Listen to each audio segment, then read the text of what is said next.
To Judge Cappadocia and to my fellow classmates, good day. I'm Sheila Mae, Dela Peña, and I'm here to provide you with a concise overview of two crucial aspects of financial governance in the Philippines. These are the two topics to be discussed. First is the Securities Regulation Code, and second is Anti-Money Laundering Act. These two pillars of the Philippines legal framework play a vital role in ensuring the integrity and security of financial transactions, protecting investors, and fighting illicit financial activities. In this report, we will dive into the key provisions, objectives, and significance of these regulations, shedding light on the vital contribution to the stability and transparency of the Philippine financial system. Securities Regulation Code or SRC RA 8799. This code is enacted on July 19, 2000 and amended in 2015. This code is aimed to regulate the issuance and trading of equity securities and debt securities in the Philippines to ensure the protection of investors in the Philippine securities market system. So what are the securities? What are securities? Well, it depends on which country you live in. In the US, for example, securities are defined in a very complicated manner by the Securities Exchange Act of 1934, but in a nutshell, any financial asset that can be traded tends to be considered a security. In other countries, the definition can be more specific, applying only to some financial assets. The most popular categories are 1. Equity securities such as stocks, 2. Debt securities such as bonds, 3. Derivatives such as futures or options. All in all, it works like this. A. An entity called the issuer, for example, a company or a city, needs capital. B. The issuer releases a security that investors can buy. A security like stocks, which might give investors ownership in the entity, or bonds, which give them the right to receive their capital back plus interest. C. Investors can keep their securities or sell them on the open market. As can be seen, securities represent an option for issuers who want to raise capital that might be better than, let's say, a bank loan, whereas for investors, it can be a potentially worthwhile money-making opportunity. Win-win. The objective of this code 8799 is to establish socially aware and self-regulating free market, to encourage more participation in owning an enterprise, to enhance the democratization of wealth, to protect an investor by ensuring full and fair disclosure of securities, to minimize or eliminate fraudulent activities such as insider trading in free market. Prohibition on fraud, manipulation, and insider trading. So what is insider? Insider is a management, director, government agencies, or a person who has access to material non-public information about the company or the securities that is not generally available to the public. The insider may still trade if he proves that the information was not gained from his connection or function, if he proves that the person he transacts with is aware of non-material information.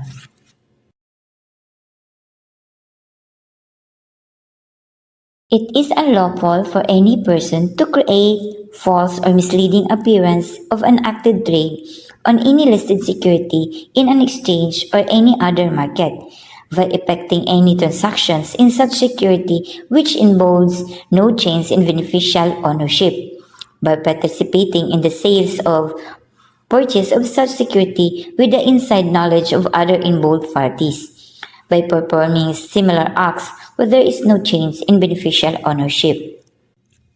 Second, to circulate information that the price of any security listed in an exchange will or is likely to raise or fall because manipulative market operations. Third, to effect a series of transactions in securities, raises the price to induce the purchase of security, depress the price to induce the sale of security. Fourth, to make false or misleading statement with respect to any material fact to induce the purchase or sale of any security. Other fraudulent transactions, to employ any device, scheme, or artifice to defraud, obtain money or property by means of any untrue statement or omission of a material fact, engage in any act, transaction, practice, or course of business which operate or would operate as a fraud or deceit upon any person. Other fraudulent transaction, painting the tape, marking the clause, improper match orders, wash sales, squeezing the plot, hype and dump, short and distort, disseminating false or misleading market information through media, including the internet. So these are the sanctions: fine of not less than 50,000 nor more than 5 million, imprisonment of not less than 7 years nor more than 21 years, or both for every violations.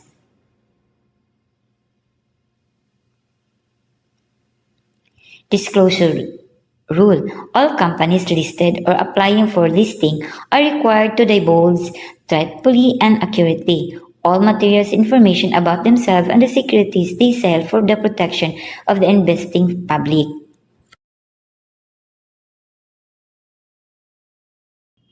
Civil liabilities arise when false registration statement, in violation of registration requirements, fraud in connection with securities transaction, manipulation of security prices, commodity, future contracts, and free need plans, by means of prospectus or communication with untrue statement, and insider trading.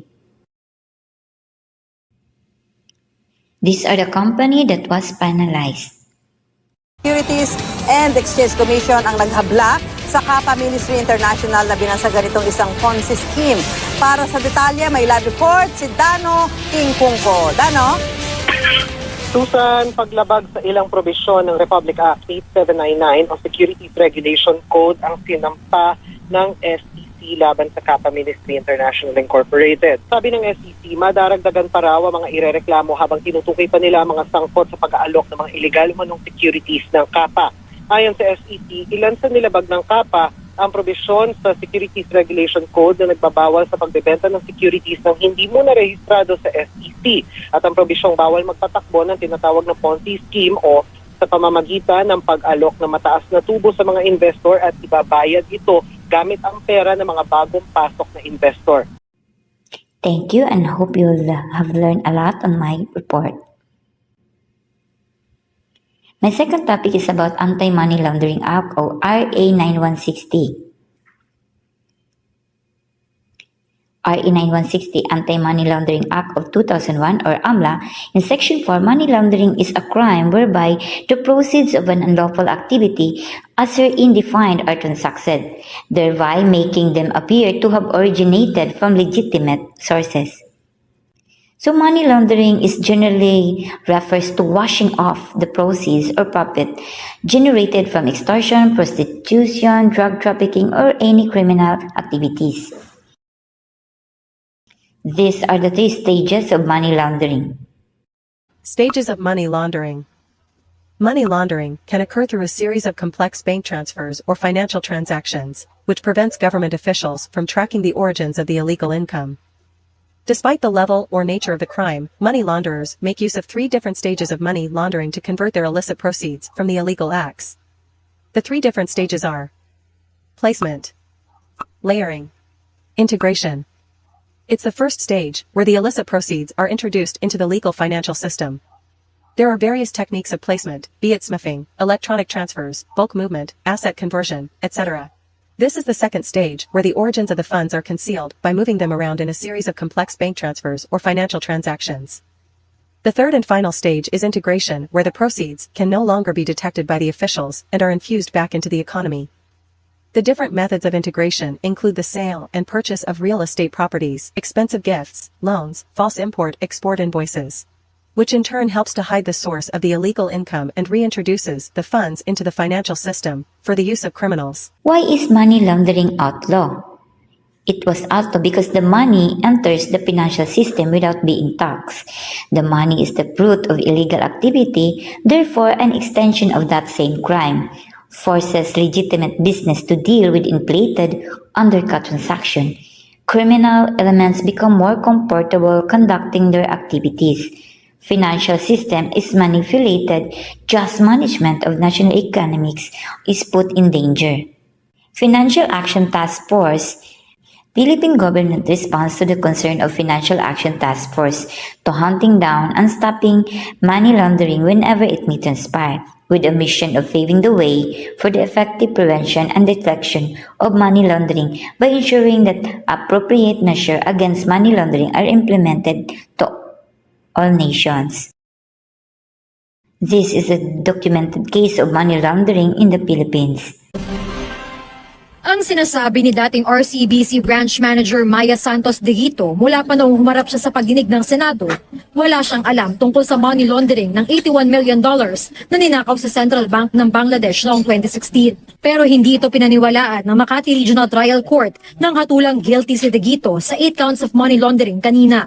Sa desisyon, sinabi ni Judge Cesar Untalan ng Makati RTC Branch 149 na isang kasinungalingan ang sinasabi ni de Guito na wala siyang kinalaman sa mga transaksyon. Sabi pa ni Untalan, kailangan daw panagutin si de Guito dahil sa command responsibility. Noong 2016, nahak ang sistema ng Bangladesh Central Bank at nanakawan sila ng mahigit $100 million. Itinuturing itong isa sa pinakamalaking cybercrime sa kasaysayan.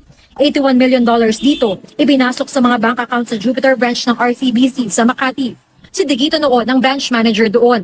Siya pa raw mismo ang nagbukas ng 4 na account kung saan nilagak ang pera gamit ang mga peking pangalan.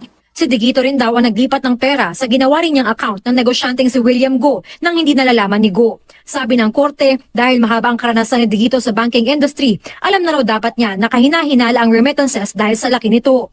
Sa sinabi naman ni de Guito na inutusan siya ng mga matataas na opisyal ng bangko na gawin niyon, sinabi ni Judge Untalan na dapat inalam niya kung saan galing ang napakalaking halaga. Nang sinundan ang money laundering trail, nakitang nailabas ang pera sa RCBC na convert sa peso sa pamamagitan ng remittance company na Philrem, saka naman napunta sa mga kasino dito sa bansa. The importance behind fighting money laundering. First, it is a serious problem.